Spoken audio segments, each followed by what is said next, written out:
Friends, ज्ञान planet channel पर आपका स्वागत है। अगर आप हमारे इस चैनल पर नए हैं तो कृपया इसको अभी सब्सक्राइब कर लें और बेल आइकन को दबा दें। और पिछले अगर आपने हमारे वीडियोस को नहीं देखा है तो यहाँ पर आप आई बटन पर क्लिक कर कंप्यूटर की पूरी प्लेलिस्ट देख सकते हैं।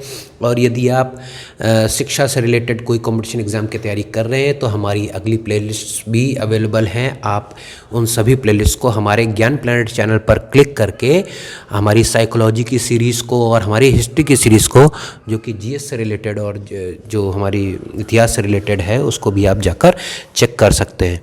दोस्तों, ज्ञान प्लैनेट चैनल पर आपका स्वागत है। चलिए शुरू करते हैं।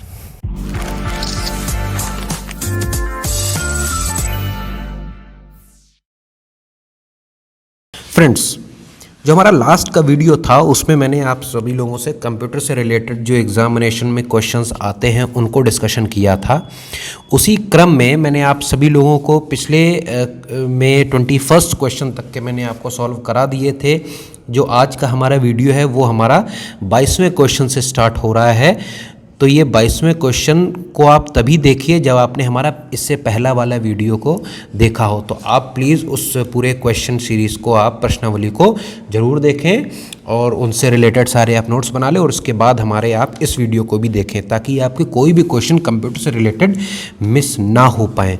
तो फ्रेंड्स, आज की जो हमारी जो वीडियो स्टार्ट करते हैं, तो जो हमारा 22वां क्वेश्चन है, जो आज का हमारा पहला क्वेश्चन है, अर्थात जो सीरीज़ का 22वां क्वेश्चन है, वो आता है कि डिजिटल कंप्यूटर किस सिद्धांत पर कार्य करता है। डिजिटल कंप्यूटर वही कंप्यूटर दोस्तों जो आजकल हम अपने यहाँ जो यूज़ करते हैं, ये सारे डिजिटल कंप्यूटर्स होते हैं, ठीक है ना। एनालॉग कंप्यूटर्स नहीं होते हैं। एनालॉग कंप्यूटर्स क्या होते हैं? जो आपके मेडिकल हॉस्पिटल्स में आपने देखा होगा ना कि कुछ ग्राफ जैसा बनाकर दिखाया जा रहा होता है, वहाँ पर और कोई कीज़ नहीं होती, तो वो एनालॉग कंप्यूटर्स होते हैं, ठीक है। तो डिजिटल का मतलब सब कुछ आपका डिजिट के फॉर्म में होता है, गणनाओं के, नंबर्स के फॉर्म में, लेटर्स के फॉर्म में होता है, तो उसको डिजिटल कंप्यूटर कहा जाता है। तो डिजिटल कंप्यूटर का जो हमारा जो सिद्धांत होता है वो सीधे सीधे उससे हम लोग क्या करते हैं, गणनाएं करते हैं, ठीक है। तो आप इस चीज़ को भूलेंगे नहीं। डिजिटल कंप्यूटर के सिद्धांत पर, गणना के सिद्धांत पर काम करता है। तो डेफिनेटली डिजिटल कंप्यूटर सिद्धांत पर तो गणना के सिद्धांत पर काम करता है, लेकिन ये सभी प्रकार के कार्य कर सकते हैं। ये मापन भी कर सकता है, इसी को आप विद्युत भी डिवाइस से, आप इसको एक एक डिवाइस से ऐड करा दिए और वो काम आपका वही कंप्यूटर करना शुरू कर देगा। तो फ्रेंड्स, जो हमारा 23वां क्वेश्चन आता है, सर्वाधिक तेज गति का प्रिंटर कौन सा प्रिंटर कहलाता है। दोस्तों, प्रिंटर के लिए मैं आपके लिए एक नया वीडियो लेकर आने वाला हूं, लेकिन उससे पहले अगर आपने इस चैनल को सब्सक्राइब और इसके बेल आइकन को क्लिक नहीं किया है तो आप अभी कर लें, अदरवाइज़ आपको हमारी वीडियोस का नोटिफिकेशन मिल ही नहीं पाएगा, तो आप इन कंप्यूटर की सीरीज़ का या और भी अच्छी वीडियोज़ की सीरीज़ का लाभ नहीं उठा पाएंगे। तो दोस्तों, खटाक से इस वीडियो को लाइक, शेयर और सब्सक्राइब कर लीजिए। तो 23वां क्वेश्चन हमसे पूछ रहा है कि सबसे तेज़ गति का प्रिंटर क्या कहलाता है। दोस्तों, सबसे तेज़ गति के प्रिंटर को हम लोग बोलते हैं लेज़र प्रिंटर, ठीक है ना, जो कि लेज़र टेक्नोलॉजी पर यूज़ होता है, इसीलिए इसको हम लेज़र प्रिंटर कहते हैं। जेट प्रिंटर क्या होता है, मैं एक छोटा सा बता देता हूँ। जेट प्रिंटर केवल एक छोटा सा फव्वारा फेंकता है अपने इंक की स्याही का, ठीक है ना। थर्मल प्रिंटर और ये सारे प्रिंटर्स में आप सभी लोगों को पूरा कवर करके लाने वाला हूँ, तो आप प्लीज़ उस वीडियो को भी जाकर देख लीजिएगा, आप नोटिफिकेशन आपके स्क्रीन पर आ जाएगी। तो अगला जो क्वेश्चन हमारे पास आ रहा है वो है 24वां, सुपर कंप्यूटर अन्य कंप्यूटरों से किस प्रकार भिन्न होते हैं, ठीक है। जो नॉर्मल कंप्यूटर या लैपटॉप आपके घरों में होगा और एक सुपर कंप्यूटर आप देख लीजिए। यदि आपने नहीं देखा होगा तो कोई बात नहीं, आप इसको सर्च करके देखिएगा। तो ये इन दोनों में अंतर सबसे ज़्यादा किस चीज़ में अंतर होता है। आपके पास पहला ऑप्शन है बहुत अधिक कीमत, वातानुकूलन की समस्या, परिकलन क्षमता एवं वृहद स्मृति भंडार या बहुआयामी उपयोग। 24वां क्वेश्चन है। तो दोस्तों, अधिक कीमत से कोई मतलब नहीं है, क्योंकि सुपर कंप्यूटर कीमत से सुपर नहीं होते हैं। वो सुपर कंप्यूटर किसी और चीज़ में सुपर उनको बनाया गया है, ठीक है ना। उनको एसी की भी समस्या होती हो ना होती, उससे आपको कोई मतलब नहीं होता है। बहुआयामी उपयोग आप सभी से कर सकते हैं, कई प्रकार के उपयोग उससे आप ले सकते हैं। परिकलन क्षमता, यानी कि आप उसमें बहुत बड़ी बड़ी गणनाएं कर सकते हैं और बहुत ही बड़ा उसमें स्टोरेज या मेमोरी स्टोरेज होती है। तो इस चीज़ में ही जो हमारे जो कंप्यूटर होते हैं और जो सुपर कंप्यूटर्स होते हैं उनमें अंतर होता है। ठीक है, तो हमारे जो कंप्यूटर्स होते हैं उनकी परिकलन क्षमता इतनी नहीं होती है या इतने फास्ट नहीं होता जितना कि सुपर कंप्यूटर, इसलिए सुपर कंप्यूटर फास्टेस्ट कंप्यूटर्स में उसकी गिनती की जाती है।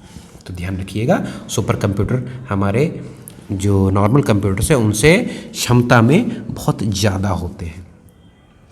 25वां क्वेश्चन निकल कर आ रहा है, आधुनिक जो डिजिटल कंप्यूटर्स आज आप लोग देख रहे हैं उसमें किस प्रकार की पद्धति का प्रयोग किया जाता है।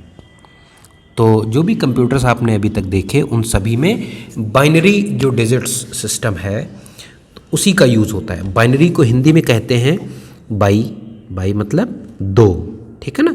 तो दो मतलब कि द्विआधारी, जिसको बाइनरी डिजिट्स बोलते हैं, अर्थात बाइनरी डिजिट्स हमेशा 0 और 1 को कहा जाता है, इसलिए इसको दो का ही आधार माना गया, 1 और 2।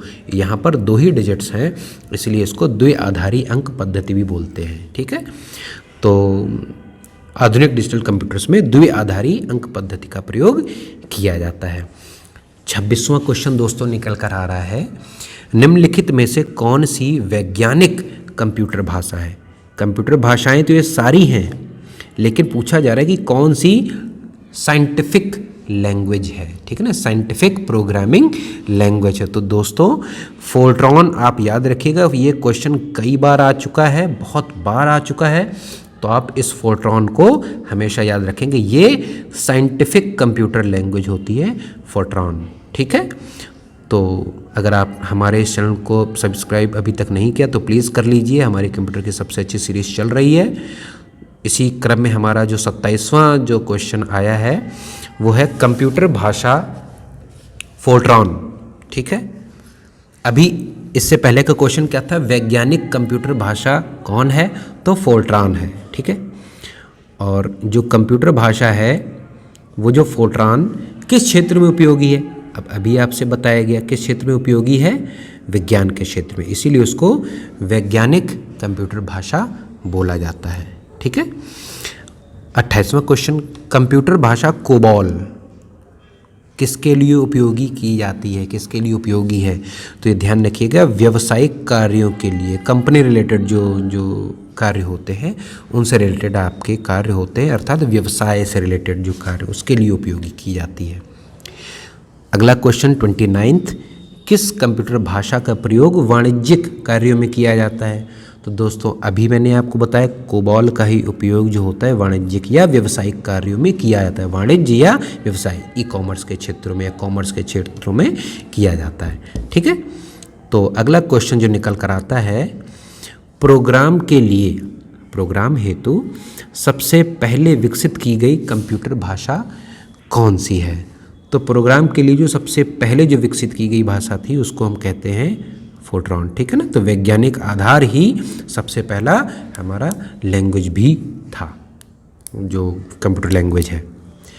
तो कंप्यूटर लैंग्वेज वैज्ञानिक कौन सी होती है, फोर्ट्रॉन, इसी को बोलते हैं। और सबसे पहली प्रोग्रामिंग के लिए जो भाषा विकसित की गई वो भी फोर्ट्रॉन ही है।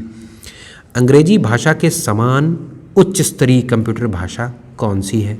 जिस प्रकार से आजकल की नॉर्मल भाषाओं में अंग्रेजी भाषा को समान उच्च स्तर माना गया है, उसी प्रकार से कंप्यूटर की उच्च स्तरीय भाषा इनमें से कौन सी है। तो ध्यान रखिएगा, यहाँ पर आप कोबॉल को टिक करेंगे। ठीक है ना, कोबॉल आपकी एक व्यावसायिक या वाणिज्यिक लैंग्वेज है और इसीलिए वो एक उच्च स्तरीय कंप्यूटर की भाषा है। 32वां क्वेश्चन है दोस्तों, किस भाषा में सर्वाधिक उपयुक्त डॉक्यूमेंटेशन संभव है। तो चूंकि वाणिज्यिक ही है तो इसलिए वाणिज्यिक में आप अच्छे से डॉक्यूमेंटेशन कोबॉल लैंग्वेज में कर सकते हैं। ठीक है, तो आप इस चीज़ को ध्यान रखिएगा, कोबॉल इसका राइट आंसर होगा। 33 क्वेश्चन है, फोर्ट्रॉन, एल्गोल, पास्कल आदि भाषाओं को सिखाने के लिए किस भाषा को फंडामेंटल स्टोन या नींव का पत्थर कहा जाता है। मतलब अगर किसी व्यक्ति को इन सभी भाषाओं का हमें ज्ञान कराना है तो सबसे पहले हमको किस भाषा को पहले सीखना होगा, उसके बाद जाकर हम इन तीनों भाषाओं को सीख सकते हैं। दोस्तों क्वेश्चन बहुत अच्छा है, सभी को बेसिक्स की जानकारी होनी चाहिए, तभी आप इन सभी भाषाओं को सीख सकते हैं। तो जो हमारा ऑप्शन होगा वो होगा बेसिक। ये आपका ट्रिक से आप याद रख सकते हैं, बेसिक के बिना जानकारी के आप कुछ भी नहीं कर सकते हैं, ठीक है। तो आपका 33वां क्वेश्चन है दोस्तों। 40 क्वेश्चन कराने वाले इस वीडियो में, झट से इसको लाइक और शेयर कर दीजिए। तो फ्रेंड्स, जो नींव का पत्थर जिस कंप्यूटर भाषा को कहा था उसको बेसिक भाषा कहते हैं। और इसी क्रम में जो हमारे पास अगला जो क्वेश्चन आया है वो है जटिल वैज्ञानिक गणनाओं के लिए किस भाषा का प्रयोग करते हैं। 34वां क्वेश्चन है दोस्तों, वैज्ञानिक गणनाएं किस भाषा के द्वारा की जाती है। मैंने अभी आप लोगों को बताया, आप सभी लोग कृपया बताइए। वैज्ञानिक भाषा कहते हैं फोर्ट्रॉन को और व्यावसायिक भाषा कहते हैं कोबॉल को, ठीक है। तो पूछा आपसे क्या गया है, वैज्ञानिक गणनाएं, ग्रीन कलर, तो ग्रीन कलर वैज्ञानिक भाषाएं फोर्ट्रॉन को ही दिया जाएगा, ठीक है। 35वां क्वेश्चन आता है, बेसिक भाषा का प्रयोग निम्नलिखित में से किस कार्य के लिए किया जाता है। 35वां क्वेश्चन है, आप सभी लोग ध्यान से देखिएगा। यहाँ पर बताएंगे आप ऑप्शन नंबर डी, प्रारंभ में सरल भाषा को सिखाने के लिए। मैंने अभी आपसे बताया कि बेसिक क्या होता है, सबसे सरल लैंग्वेज आप सीखेंगे, उसके बाद ही आप वाणिज्यिक भाषाओं को सीखेंगे, उसके बाद ही आप वाणिज्यिक सीखेंगे, उसके बाद ही आप वैज्ञानिक गणना के लिए सीखेंगे, ठीक है ना। बच्चों की भाषा ये कंप्यूटर भाषाएं नहीं होती हैं, तो आप ये भी ऑप्शन नहीं लगाएंगे। आपका जो सीधा सीधा आंसर होगा क्या होगा, बेसिक भाषा का प्रयोग सबसे सरल भाषा को सिखाने के लिए होता है। कौन सी सरल भाषा, ताकि आप आगे चलकर कंप्यूटर की कठिन वाली भाषाओं को सीख सकें, ठीक है। तो 36वां क्वेश्चन जो निकल कर आ रहा है, भाषा जिसको कंप्यूटर समझता है वह निष्पादित करता है उसको क्या कहते हैं। सबसे पहले आप बताइए। 36वां क्वेश्चन है, उसको हम लोग कहेंगे, क्योंकि कंप्यूटर एक मशीन है तो उसको हम लोग मशीनी भाषा कहेंगे। कंप्यूटर किस भाषा को समझता है, मशीनी भाषा। और आधुनिक कंप्यूटर किस प्रकार के लैंग्वेज, किस प्रकार की भाषा पे काम करते हैं, बाइनरी, जिसको 0 और 1 कहते हैं, ठीक है ना। द्विआधारी जो पद्धति होती है उस पर काम करते हैं। तो बाइनरी नंबर ये मशीनी भाषा पर ये समझते हैं, ओके। जो 37वां क्वेश्चन आता है, कंप्यूटर भाषा जावा, जावा भी एक प्रकार की कंप्यूटर लैंग्वेज है, उसके आविष्कारक कौन थे, मतलब किस कंपनी ने उसको डेवलप किया था। 37वां क्वेश्चन है, इन सभी लोगों को में ये जो ऑप्शन है, IBM एक कंपनी है, Microsoft company, Sun micro systems है और इन्फोसिस्टम्स है। तो इनमें जो ऑप्शन होगा वो आपका होगा सी, सन माइक्रो सिस्टम्स ने जावा की शुरुआत की थी और यही जावा आजकल हमारे काफ़ी काम आ रही है, ठीक है। तो आप लोग इस चीज़ को काफ़ी अच्छे से नोट कर लीजिए। फ्रेंड्स, जो हमारे पास अगला क्वेश्चन 38वां निकल कर आता है वो है, अधिकतर कंप्यूटर समझ सकते हैं या समझ सकता है क्या, अंग्रेजी भाषा जैसी उच्च स्तरीय निर्देश या बेसिक भाषा।